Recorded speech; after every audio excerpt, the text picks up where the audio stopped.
Ready?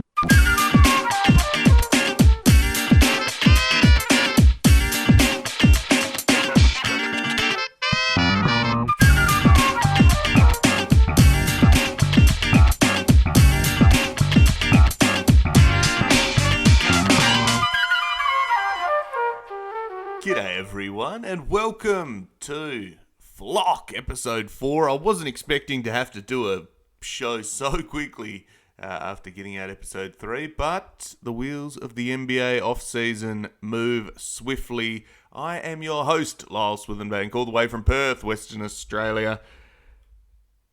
It's early in the morning. Well, it's not really that early. It's about 8 o'clock now while I'm recording this pod. The news broke about 40 minutes ago now that the Pelicans have acquired Dejounte Murray from the Atlanta Hawks, the 6'5" guard from there, for Larry Nance, Dyson Daniels, a 2025 first-round pick, the Lakers pick that we deferred this year, and a 2027 first-round pick, which is the least favourable of the Bucks or the Pels picks that the Pels got in the Drew Holiday trade.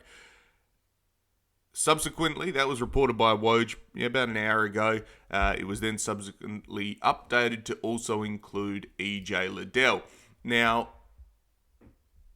see you later, guys. Basically, thank you firstly to the guys that are being shipped out in the trade. Larry Nance, of course, did a heap for the community in New Orleans, as well as the Pels community as well, giving up his time on the spaces, as well as just contributing around the city, and being a great advocate for people and a whole heap of community work. Of course, inviting the schools to the games at times. He did the food poverty work that he was working on in those communities in New Orleans, and honestly, it was just great to have a character or a guy of that character in the team. And of course, Dyson, the Australian, we were pretty excited to get him down here, that he went to New Orleans and had the opportunity to meet him in 2021. And I appreciate pretty much all the listeners and the people on Twitter for making that happen. And the Pelicans, of course. It was great to meet him. And he goes into an off-season where he's vying for a spot in the Olympic team.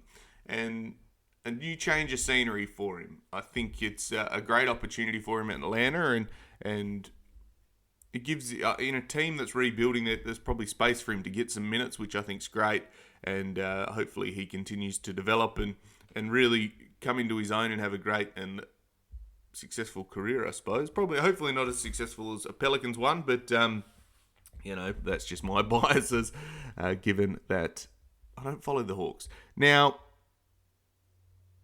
Dejounte Murray. We said we wanted a point guard, and Griff said he wasn't going to be complacent. And so we went and got one. And he got one of the big fish on the market. Atlanta clearly pivoting into something new over there. Either they're going to completely tear it down, or they're going to try to pivot a little bit with some young guys, and the number one pick, of course. But we got a guy. He's good friends with B.I., good length, great defender, all-star caliber point guard, and a guy that is clutch, a guy that can close games, a guy that can score down the stretch. The Pelicans struggled with that 0-24 in games where they were trailing in the fourth quarter. Awful stat. Now we've got a guy that can address that. He can create for himself, he can create for others, and I look forward to welcoming him to the Pelicans. I'm really excited about this one.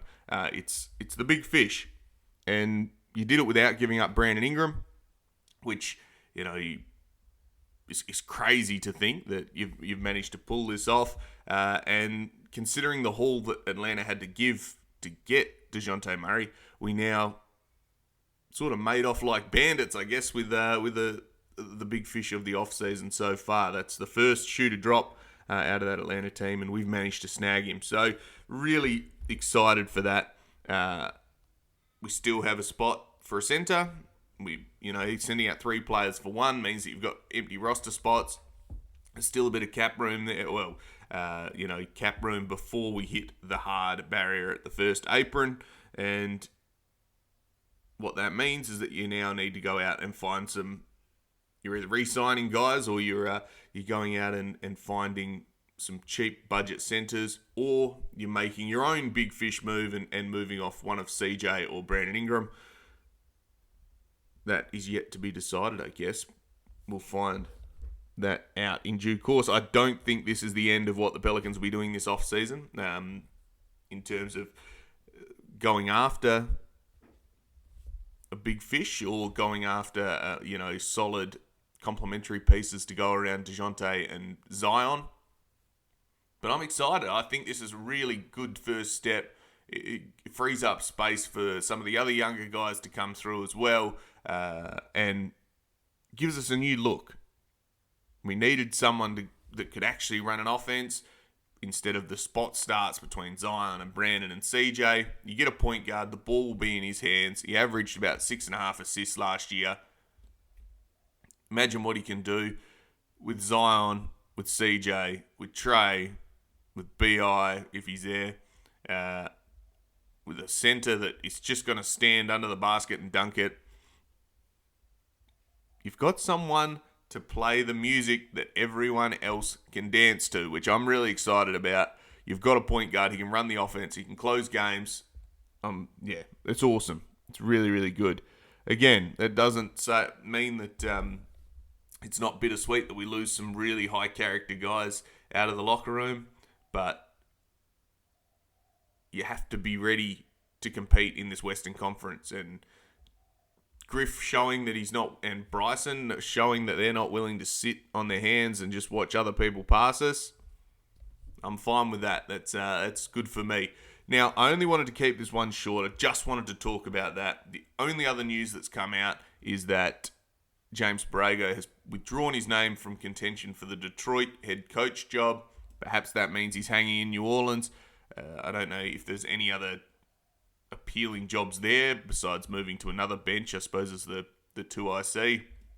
But hopefully he hangs around in New Orleans for a little bit now that we've got a point guard who can hopefully implement his offense a little bit better, and we can put guys in positions to be successful. So I'll leave it at that. Happy Friday night. Happy Saturday morning for me. The last thing I'll say is thanks to Griff for not making the trade at 1 a.m. my time, because he did that with CJ and that was a little bit difficult. But, first thing Saturday morning, what more can you ask for? Have a great weekend, guys. I will chat to you next week. This has been Flock. I'm Lyle Swithenbank at Lyle Swithenbank on Twitter. Stay safe. And, of course, bye for now.